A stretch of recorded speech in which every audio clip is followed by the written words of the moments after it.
আসসালামু আলাইকুম ওরহমতুল্লাহি ওবারকাতু। সম্মানিত দিনী ভাই ও বোনেরা, আপনাদের সবাইকে আন্তরিক শুভেচ্ছা।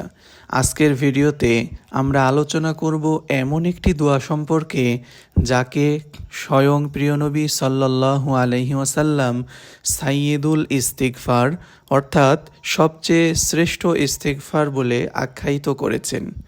অনেকেই প্রতিদিন এই দোয়াটি পড়েন, কিন্তু খুব কম মানুষ জানেন কেন এটিকে ইস্তিগফারের সর্দার বলা হয়েছে।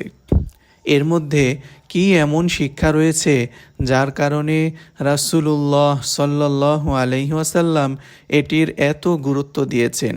চলুন আজ কুরআন ও সহিহ হাদিসের আলোকে বিষয়টি জানার চেষ্টা করি। ইস্তিগফার কি? ইস্তিগফার শব্দটি আরবি গুফরান থেকে এসেছে। এর অর্থ হলো আল্লাহর কাছে নিজের গুনাহ মাফ চাওয়া এবং তার ক্ষমা প্রার্থনা করা। একজন মুমিন যত বড় নেককারী হোক না কেন, সে কখনোই আল্লাহর ক্ষমা থেকে অমুখাপেক্ষী নয়। কারণ মানুষ ভুল করে, আর আল্লাহ ক্ষমা করতে ভালোবাসেন। আল্লাহ তাআলা বলেন, ওয়াস্তাগফিরুল্লাহ ইন্নাল্লাহা গফুরুর রহিম। অর্থাৎ তোমরা আল্লাহর কাছে ক্ষমা প্রার্থনা করো, নিশ্চয়ই আল্লাহ অতি ক্ষমাশীল, পরম দয়ালু। কেন একে সাইয়্যিদুল ইস্তিগফার বলা হয়?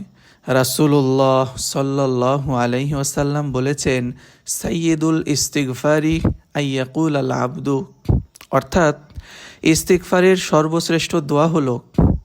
এরপর তিনি পুরো দোয়াটি শিক্ষা দিয়েছেন।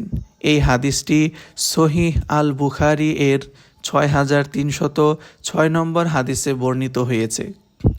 এখানে একটি বিষয় লক্ষণীয়, এই দোয়ার মধ্যে শুধু গুনাহ মাফ চাওয়া নয়, বরং একজন বান্দার ঈমান, তাওহীদ, বিনয়, আল্লাহর নিয়ামতের স্বীকৃতি এবং নিজের অপরাধের স্বীকারোক্তি সব কিছু একত্রে রয়েছে। এ কারণেই এটিকে ইস্তিগফারের সর্দার বলা হয়েছে। এই দোয়ার বিশেষত্ব, এই দোয়ার শুরুতেই বান্দা বলে, আল্লাহুম্মা আংতা রব্বি লা ইলাহা ইল্লা আংতা, অর্থাৎ হে আল্লাহ, আপনি আমার রব, আপনি ছাড়া কোনো সত্য উপাস্য নেই। এর মাধ্যমে বান্দা প্রথমে আল্লাহর একত্বের ঘোষণা দেয়। এরপর বলে, খলাকতানি ওয়া আনা আবদুকা, আপনি আমাকে সৃষ্টি করেছেন আর আমি আপনার বান্দা। এখানে নিজের দাসত্বের স্বীকৃতি রয়েছে। এরপর বান্দা আল্লাহর নিয়ামতের স্বীকৃতি দেয় এবং নিজের গুনাহ স্বীকার করে। এটাই প্রকৃত তাওবার আদব। এই দোয়া পড়ার ফজিলত, রাসূলুল্লাহ সাল্লাল্লাহু আলাইহি ওয়াসাল্লাম বলেছেন, যে ব্যক্তি দৃঢ় বিশ্বাসের সঙ্গে সকালে এই দোয়াটি পড়বে এবং সন্ধ্যার আগেই যদি লোকটি মারা যায়, তবে সে জান্নাতবাসী হবে। সুবহানাল্লাহ। আর যে ব্যক্তি সন্ধ্যায় পড়বে এবং সকাল হওয়ার আগে মারা যাবে, সেও জান্নাতবাসী হবে। সুবহানাল্লাহ। এটি সহিহ আল বুখারীর একটি হাদিস।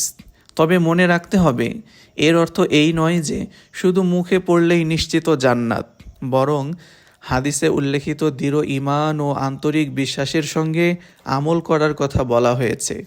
আমাদের করণীয়, প্রতিদিন ফজরের পর অথবা সকালে একবার এবং মাগরিবের পর অথবা সন্ধ্যায় একবার সাইয়্যিদুল ইস্তিগফার পড়ার অভ্যাস গড়ে তুলুন। নিজে আমল করুন এবং পরিবারকেও শেখান। প্রিয় দর্শক, আজ আমরা জানলাম কেন সাইয়্যিদুল ইস্তিগফারকে ইস্তিগফারের সর্দার বলা হয় এবং এর ফজিলত কী। পরবর্তী পর্বে আমরা এই দোয়ার প্রতিটি শব্দের অর্থ ও গভীর ব্যাখ্যা নিয়ে বিস্তারিত আলোচনা করব ইনশাআল্লাহ। ভিডিওটি ভালো লাগলে লাইক, শেয়ার ও মন্তব্য করুন। ইসলামের সঠিক জ্ঞান ছড়িয়ে দিতে আপনার একটি শেয়ারও হতে পারে সদকায়ে জারিয়ার অংশ। আল্লাহ তাআলা আমাদের সবাইকে বেশি বেশি ইস্তিগফার করার তৌফিক দান করুন। আমিন। আসসালামু আলাইকুম ওয়া রাহমাতুল্লাহি ওয়া বারাকাতুহু।